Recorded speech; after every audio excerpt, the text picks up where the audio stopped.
Bonjour à toutes et à tous, nous voici pour notre 5e rendez-vous politique sur les antennes de médias catholiques belges francophones. Alors nous recevons aujourd'hui Monsieur De Stex, Monsieur Alain De Stex. Vous êtes dans notre émission Un politicien à la fois, organisée dans le cadre des élections de mai 2014. Alors bien sûr, nous sommes dans un décor particulier aujourd'hui puisque nous sommes venus vous rejoindre sur vos terres, si j'ose dire, à Bruxelles. Donc pour nos spectateurs, vous voyez que le cadre est un peu différent que notre studio de Wavre. Notre studio de campagne, appelons-le comme ça. Monsieur De Stex, dernier représentant de parti à avoir accepté notre invitation, nous vous accueillons aujourd'hui avec grande joie. Alors avant de commencer, rappelons qu'au cours de cette émission, nous aborderons 4 thèmes. Donc comme nous avons dit, l'Europe sociale, l'éthique et la bioéthique, l'immigration et enfin l'immigration et le développement, et enfin la place de la religion dans la société. Comme d'habitude, vos réactions sont attendues sur les réseaux sociaux. N'hésitez pas à contacter via l'adresse débat@mcbf.be et sur Twitter, bien sûr. Thierry Grolich suit ça de très près pour nous. À mes côtés, Sophie Timmermans, journaliste de notre rédaction. Bonjour Sophie. Bonjour. Et elle nous adresse aujourd'hui un portrait de Monsieur De Stex. Ah. Alors, liégeois de naissance, vous avez grandi et vécu dans la cité ardente pendant 25 ans. Alain De Stex, vous êtes tout d'abord docteur en médecine, diplômé à l'université de Liège. Vous aviez une vision très altruiste de la médecine, une vocation qui permettait avant tout d'aider les autres. Vous vous tournez alors vers le secteur humanitaire dans lequel vous avez travaillé 12 ans pour MSF International, d'abord comme médecin sur le terrain en Honduras, Guinée et Soudan. Et c'est d'ailleurs en Honduras que vous avez eu votre première révélation politique. Après la médecine de terrain, vous devenez secrétaire général de MSF en 1991. Alors, les différents conflits auxquels vous êtes confrontés n'ont pas mis longtemps à vous attirer vers les questions plus politiques. C'est alors que vous décidez d'intégrer l'Institut d'études politiques de Paris pour vous spécialiser dans le domaine. Car selon vous, pour bien faire de l'humanitaire, il faut faire de la politique. Alors après, c'est la capitale belge et européenne qui vous a séduit. Vous résidez maintenant à Bruxelles depuis une vingtaine d'années et en 1995, vous devenez sénateur sur les listes libérales et membre du comité des affaires étrangères. Depuis 2010, vous êtes député bruxellois et au Parlement de la Fédération Wallonie-Bruxelles. Amateur de thrillers américains et de séries politiques, mais aussi de musique africaine et de tubes de Jean-Jacques Goldman, vous êtes connu pour votre franc-parler. C'est vrai que vous êtes plutôt du genre à dire basta au politiquement correct, comme le témoigne votre blog. Voilà, c'est un portrait détaillé. Pour une fois, je me reconnais. Ah, très bien, tant mieux. Alors, premier sujet, Monsieur De Stex, l'immigration et la coopération au développement. Sur votre blog, vous écrivez, et je cite, « Immigration, soutien à la politique ferme mais humaine de Maggie de Bloch ». Alors, franchement, vous trouvez que la politique menée ces derniers mois était humaine ?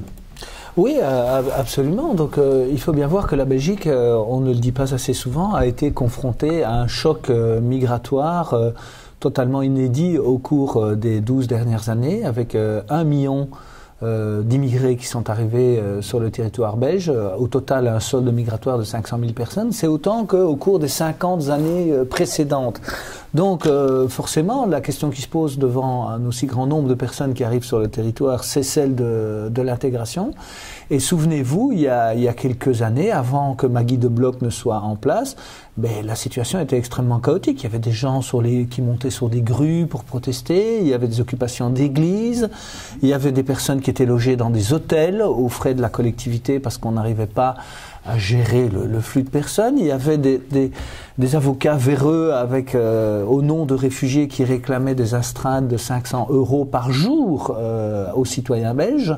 Et donc, je pense que Maggie de Bloch a mis un terme à tout ça. Donc, elle a une politique ferme, mais qui est un moment très, très humaine, dans la mesure où la Belgique accueille et reçoit un nombre de demandeurs d'asile plus important que pratiquement tous les autres pays européens. Nous sommes au maximum par rapport à tous nos voisins, que le taux de reconnaissance des réfugiés politiques est très important, que nous avons toujours, même si elles ont baissé, des régularisations humanitaires et médicales plus importantes que dans d'autres pays.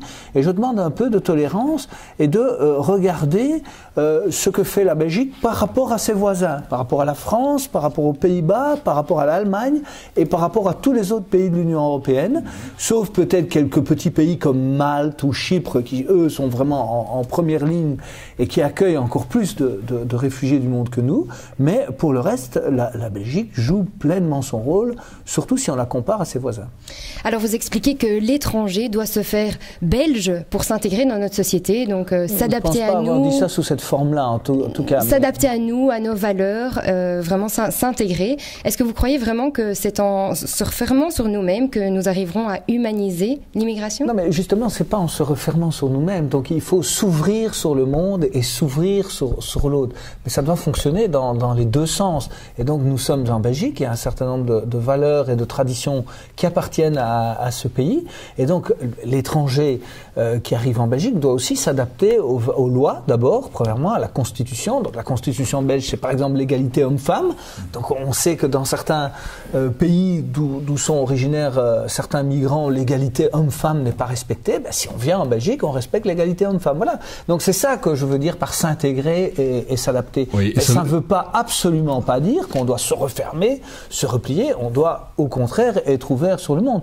En moi, autant je ne me reconnais pas beaucoup dans le mot multiculturalisme, autant le cosmopolitisme, donc l'ouverture à l'autre, au cosmos, à la citoyenneté du monde, ça c'est important. Vous seriez donc, il ne faut plutôt... pas faire d'amalgame, si vous voulez, de ces mots. Avoir une politique d'immigration ferme et humaine, c'est pas un repli sur soi, c'est simplement dire en Belgique on a des valeurs qu'on défend. Ça veut dire que vous seriez plutôt favorable à un parcours d'intégration sévère avec une sorte d'examen d'entrée, si j'ose dire? Oui, comme d'ailleurs ça se fait dans beaucoup d'autres pays, par exemple aux Pays-Bas. Donc effectivement, celui qui veut rejoindre la Belgique, vivre ici, il est le bienvenu, à condition, d'essayer de s'intégrer économiquement. Les citoyens belges ne peuvent pas accueillir toute la misère du monde. Ils en prennent une part, mais leur part. Et d'autre part, une certaine intégration culturelle, donc respecter les lois et les valeurs du pays. Oui. Mais en fait, vous êtes quand même favorable à une politique plutôt ferme en termes d'immigration, qui est celle du gouvernement. Oui, je suis d'accord. Donc je répète, Maggie de Bloch ne fait qu'appliquer avec succès la politique d'un gouvernement socialiste, social-chrétien, libéral. Donc c'est pas elle toute seule qui a décidé cette politique. Non, bien entendu. Mais en même temps, est-ce qu'on ne surfe pas un petit peu sur une certaine vague un peu, j'oserais dire, populiste, un petit peu? Vous croyez vraiment que c'est en se refermant plus sur nous-mêmes que nous arriverons à juguler l'immigration? Je sais, vous l'avez dit, mais c'est quand même ce qui ressort. Il faut regarder ce qui se fait dans les pays voisins. Oui. Et vous verrez que par rapport aux pays voisins, la Belgique reste un pays extrêmement ouvert, accueillant et tolérant. Donc à tout point de vue, que ce soit le nombre d'immigrés, que ce soit le nombre de personnes qui ont acquis la nationalité belge, que ce soit le regroupement familial, que ce soit les régularisations humanitaires ou médicales, par rapport à sa population de 10-11 millions d'habitants, la Belgique fait beaucoup plus et beaucoup mieux que tous les pays voisins. Donc c'est vrai que je supporte assez mal qu'on dise « ouais, c'est un pays fermé, on renvoie les étrangers ». C'est tout simplement pas vrai quand on regarde les autres pays. Regardez les débats qu'il y a en France, pour ceux qui parlent le néerlandais. Donc rien que pour vous donner un seul chiffre, le taux d'immigration, donc le solde migratoire de la Belgique est 8 fois plus important que celui des Pays-Bas. Donc au cours des 12 dernières années, la Belgique a accueilli 8 fois plus de personnes que les Pays-Bas. Donc qu'on ne nous dise pas que nous sommes un pays fermé, nous sommes un pays très ouvert, très tolérant. D'accord. Je crois qu'il y a des réactions sur ce sujet, Thierry, sur Twitter.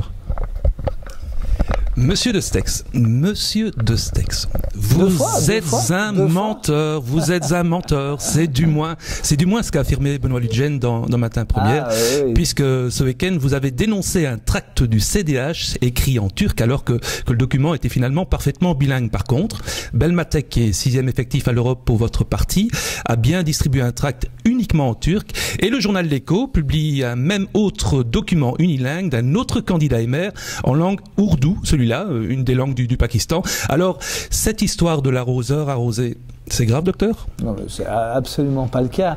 Donc, il y a eu quelques initiatives malheureuses que je condamne de candidats et maires. Mais au niveau du CDH, il y a une véritable stratégie politique de développer les liens des communautés au détriment des valeurs communes. Donc le CDH est le premier parti qui a fait entrer une femme voilée au Parlement bruxellois. Donc nous condamnons ça, je condamne cela, parce qu'en Belgique, justement, on parlait tout à l'heure de l'intégration, s'intégrer, ça veut dire dans l'espace public. C'est quoi l'espace public? Ce sont les écoles, ce sont les administrations, c'est le Parlement, c'est pas la rue, hein, donc l'espace l'espace public de l'État, eh bien, on considère qu'on ne doit pas porter de signes religieux ostentatoires. Et cette affaire de voile au Parlement a eu des conséquences dramatiques, parce qu'à l'époque où Madame Özdemir a été élue voilée au Parlement, le voile était toujours interdit au Parlement turc. Et donc les islamistes turcs ont utilisé cet argument pour dire, ben voilà, regardez, c'est possible en Belgique, pourquoi est-ce qu'on ne peut pas le faire chez nous? Donc il y a dans le monde musulman des femmes qui se battent, parfois au péril de leur vie, pour essayer de ne pas porter le voile. Eh bien, moi j'estime que quand certaines en Belgique en font le prosélytisme, font des pressions sociales pour que certaines femmes portent le voile, c'est pas le bon signe qu'une démocratie doit donner, notamment vis-à-vis du monde arabo-musulman, où des femmes se battent au péril de leur vie, parfois, pour ne pas porter ce voile. Alors récemment, dans un entretien croisé entre les secrétaires généraux de la Comessé, donc le comité des conférences épiscopales européennes, et Caritas Europa, il rappelait que, je cite, « Nous avons le devoir de nous ouvrir à l'étranger, à tout ce qui peut nous paraître initialement comme étranger, tout en nous reconnectant continuellement à nos racines chrétiennes ». Il citait le pape François qui invite à une nouvelle attitude plus ouverte, sans préjugés, favorisant le dialogue. Est-ce que vous partagez cette vision? Mais entièrement. Donc je pense que l'attitude et la position du pape François, donc effectivement dans le cas de l'Europe, nous avons des racines chrétiennes, ça me paraît absolument incontestable. Ces racines chrétiennes, c'est pas une opinion, c'est un fait, une réalité. Je regrette par exemple que dans le projet, dans la Constitution européenne, on n'ait pas mis cette référence aux racines chrétiennes de l'Europe, parce qu'une fois de plus, c'est pas une opinion, c'est un fait. Et nous avons le devoir moral de nous ouvrir aux autres. Mais nous ouvrir aux autres, ça ne veut pas dire accueillir au sein du système belge, par exemple, notre système de protection sociale est relativement fragile. Il a été bâti par le travail de tous les citoyens belges pendant des années et des décennies. Mais il était certain que notre système de sécurité sociale, il a une limite à ce qu'il peut supporter. De même que pour les valeurs, je le répète, il y a des valeurs non négociables. Dans les valeurs non négociables, il y a la liberté d'expression. Donc dans la liberté d'expression, il y a, même si personnellement je ne le fais pas parce que je suis respectueux, mais il y a la liberté de critiquer les religions. Bon, je le répète, moi je ne le fais pas parce que je respecte les religions, mais ça fait partie de nos grandes libertés. De même que l'égalité homme-femme. Si on n'est pas d'accord avec l'égalité homme-femme, ben on n'est pas dans les valeurs. Donc je pense que cette déclaration du pape François que j'approuve est totalement compatible avec la philosophie que je défends, qui est aussi celle du mouvement réformateur, qui est quand même un parti libéral qui défend les libertés. Bien sûr, voilà. On aura encore beaucoup de choses à dire sur l'immigration, etc. Peut continuer, et particulièrement Bruxelles. Mais nous allons passer, justement, nous allons passer au deuxième thème, parce que l'heure tourne. Deuxième thème, l'Europe sociale, Monsieur de Stex. Alors, Sophie, peut-être une première question ? Oui, parmi vos 9 priorités, vous écrivez, je cite, « Oui à des prestations d'utilité collective pour les bénéficiaires du revenu d'intégration, non à l'assistanat ». Alors, les chômeurs et les personnes précarisées socialement seraient des profiteurs selon vous ? Non, en grande majorité non, mais quelques-uns oui, comme toujours dans la société. Donc le point de vue est toujours le même, si vous voulez. Donc la sécurité sociale, la prospérité collective, c'est quoi? Ce sont les gens qui travaillent, qui la construisent. Et donc dans le cadre de la solidarité, ben, une partie est redistribuée vis-à-vis des plus démunis. Mais qu'est-ce que ça veut dire? Ça veut dire que le plus démuni ne s'installe pas dans un système où il attend que la collectivité prenne en charge complètement ses revenus, sa vie sociale et autres. Donc on attend aussi, par exemple, du chômeur de longue durée, qu'il accepte de faire une formation et éventuellement, au bout d'un certain temps, parce que nous sommes le seul pays au monde où les allocations sociales sont illimitées dans le temps, le seul, hein, parce que parfois on oublie ça, dans tous les autres pays européens, c'est limité dans le temps, pas chez nous. Donc on peut dire, si on veut, que c'est une grande conquête sociale, mais on peut, en contrepartie, pour ceux qui sont en chômage indéfiniment, leur demander aussi de faire un effort, l'effort de trouver un travail, de chercher, l'effort éventuellement d'acquérir une qualification.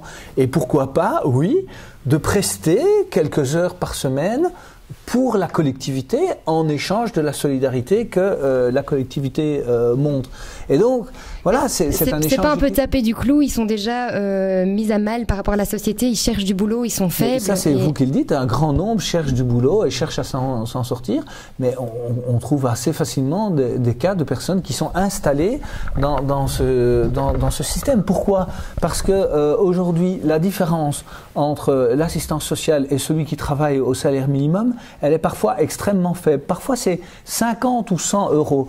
Donc, pour 50 ou 100 euros de différence, vous devez d'un côté vous lever tôt le matin, payer votre abonnement de transport, payer la crèche pour votre enfant, travailler 8 heures par jour, rentrer chez vous.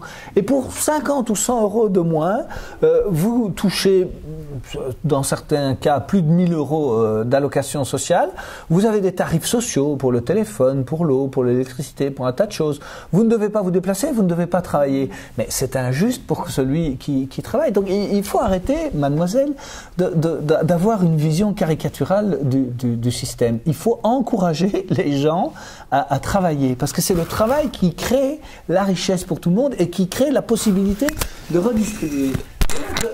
Exiger d'un allocataire social un petit effort dans un cadre de solidarité, c'est pas mal. Réaction de nos internautes, Monsieur de Stex. L'une d'entre elles demande si vous êtes en faveur d'une aide accrue des pouvoirs publics au profit des familles qui prennent soin à domicile des personnes âgées et handicapées. Ne vaudrait-il pas mieux donner une aide financière plutôt que de construire des logements sociaux aussi? C'est la deuxième question qu'elle posait. Non, écoutez, je pense qu'il faut tout faire pour encourager. Il y a un souci du micro. Ah, pardon, excusez-nous, alors voilà, je suis désolé, mais. Voilà, pardon. Je voulais le remettre parce que je ne vais pas y arriver. Donc, vous savez, je pense qu'il faut tout faire pour encourager les familles et l'aide dans le cadre de la famille. Et là, je crois qu'on a historiquement été un peu victime d'une vision socialiste où bien les pauvres, on les met dans les logements sociaux et puis il y a des systèmes aveugles de redistribution qui donnent de l'argent aux gens, mais considérés plus, entre guillemets, ici, comme des classes sociales que comme des individus. Donc moi, je suis favorable à tout ce qui permet d'encourager la famille et l'aide dans le cadre de la famille. Donc que les personnes âgées puissent rester à domicile, qu'elles puissent être aidées par leur famille plutôt que par des homes, que l'assistance d'infirmières et de soignantes puisse se faire à domicile plutôt que dans des homes. Je soutiens tout ce qui est aide à la famille, parce que je pense que dans une société déboussolée, en perte de repères, avec des tensions énormes dans la société, la famille reste le dernier point d'ancrage sur lequel beaucoup de gens peuvent encore s'appuyer aujourd'hui, et c'est très important. Donc on parle d'Europe sociale. À Bruxelles, le problème de l'immigration est parfois et souvent critiqué. Nous sommes fiers d'avoir une capitale si multiculturelle, mais c'est à se demander si ces différents quartiers communautaires favorisent l'intégration des étrangers ou si elles contribuent au repli identitaire et donc à l'éclosion de ghettos.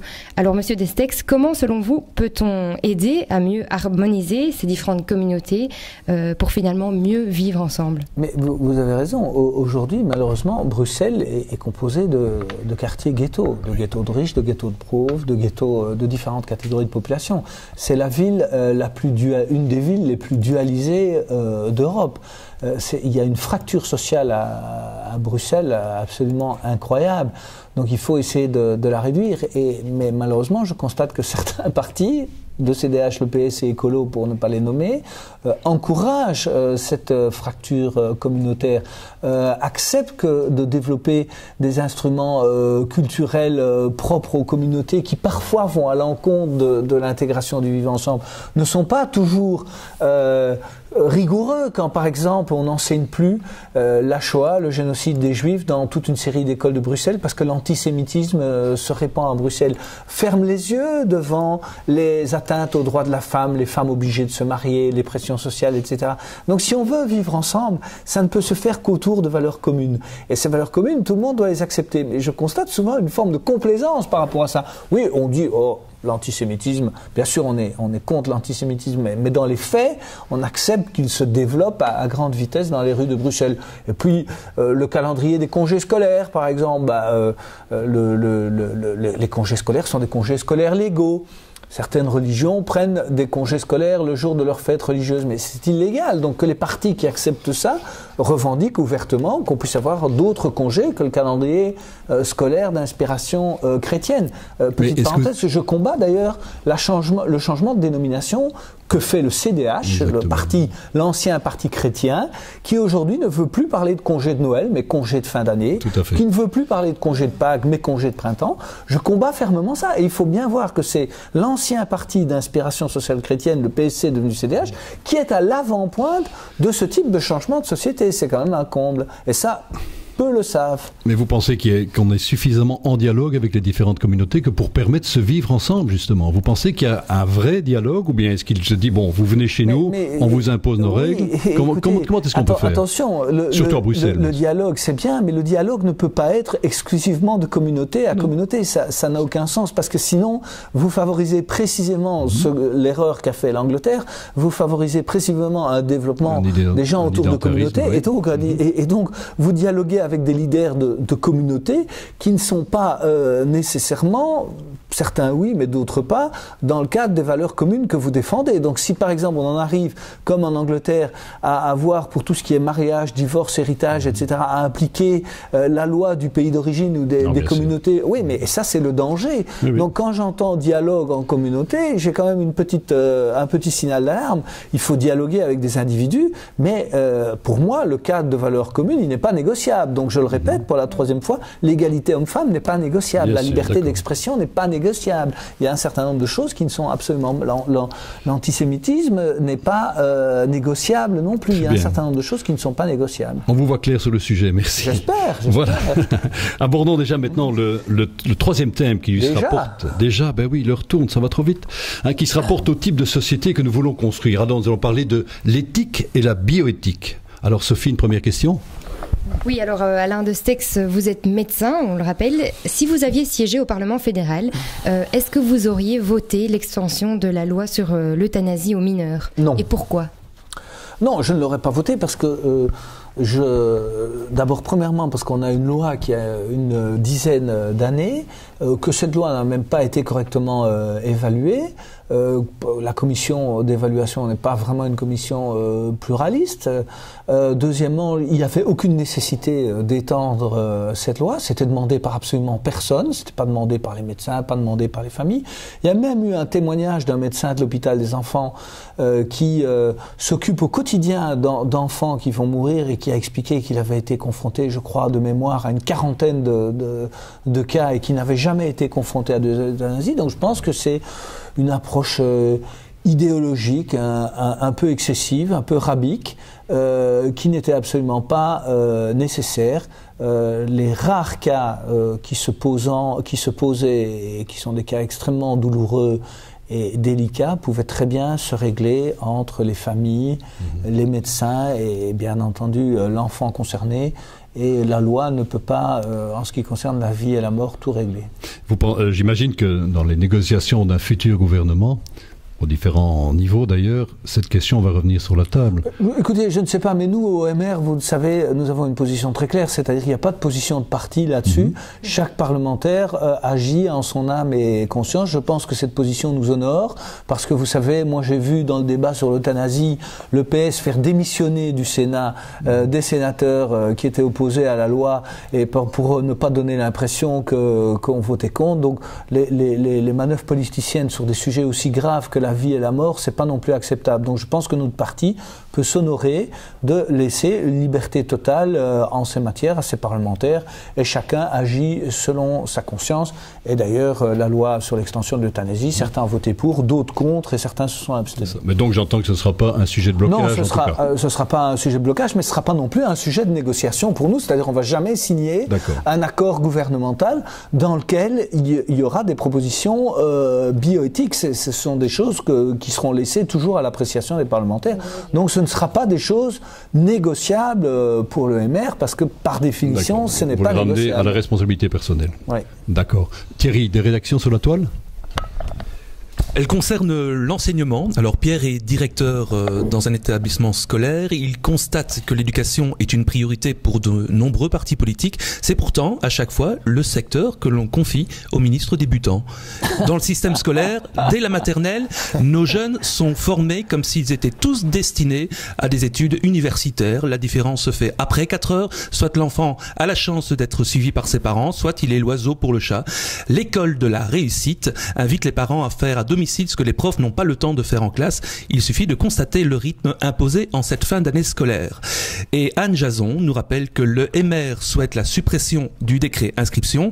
Comment les écoles pour lesquelles il y a plus de demandes que de places vont-elles gérer les inscriptions? N'allez-vous pas renforcer encore le caractère élitiste de certains établissements scolaires et donc augmenter l'inégalité au sein de notre enseignement? Mais vous savez, le décret inscription n'a pas réduit les inégalités. Il faut d'abord tordre le cou à ce mythe. Premièrement, la preuve, c'est que le gouvernement actuel, gouvernement Olivier, PS, CDH, Écolo, a refusé de l'évaluer. Donc, comme il n'y a pas d'évaluation, en réalité, on ne sait pas, mais on peut en déduire que ça ne fonctionne pas. Pourquoi? Parce qu'effectivement, on impose une mixité de force en première secondaire à des élèves qui viennent parfois d'écoles extrêmement différentes, qui ne sont pas du tout au même niveau scolaire. Et donc oui, en première, voire en deuxième année, ils restent dans ces écoles que vous qualifiez d'élitistes, mais moi je considère que ce sont des écoles qui essaient encore, il n'y en a pas 2, 3, il y en a quelques dizaines à Bruxelles et beaucoup plus en Wallonie, qui essaient de garder un bon niveau général. Mais oui, au bout d'1 an ou 2, maximum, ces élèves échouent dans ces écoles. Il y a de très rares exceptions qui réussissent à surmonter le handicap initial, mais peu. C'est pour ça qu'il faudrait faire une évaluation honnête. Et finalement, dès la 3e année, vous vous retrouvez exactement dans la même situation qu'avant le décret. Ça, c'est la réalité. Et le gouvernement a tellement eu peur de ce constat qu'il a refusé d'évaluer un décret qui a quand même mobilisé les énergies depuis des années. Moi-même, j'ai fait la file pour inscrire mon fils il y a quelques années pendant toute une nuit. Hein, donc voilà. Donc, mais votre premier intervenant, Monsieur Jason, je crois, a totalement raison. L'école ne remplit plus aujourd'hui son rôle. Pourquoi? Parce qu'elle croule sous les directives. Elle croule aussi sous ce fameux décret des compétences. Donc on apprend des compétences au lieu d'apprendre des savoirs. L'école, en particulier en primaire, elle doit apprendre à lire, à compter et à écrire. Ce sont des choses de base. Vous savez que dans certains manuels de compétences, à partir d'un certain nombre, dans le secondaire, on n'a plus le droit de faire des dictées, on n'a plus le droit de coter l'orthographe. Voilà. Donc il faut en finir, excusez-moi, avec cette folie du pédagogisme qui a donné le pouvoir à des pédagogues qui ne sont souvent pas des professeurs avec l'expérience de la classe et rendre ce pouvoir aux professeurs en leur donnant une grande autonomie dans leur action. Bien, je m'excuse, l'heure tourne vraiment très vite. Il nous reste 3 minutes, 3 minutes, et pourtant le sujet est important. La place de la religion dans la société. Alors je crois que nous allons en parler, Sophie. Oui, toujours dans vos priorités électorales, vous dites être contre le port de signes religieux ou convictionnels sur les lieux de travail, notamment à l'école et dans la fonction publique, assimilant cela à un repli communautaire. Alors, vous êtes pourtant libéral et affirmez le droit à l'expression.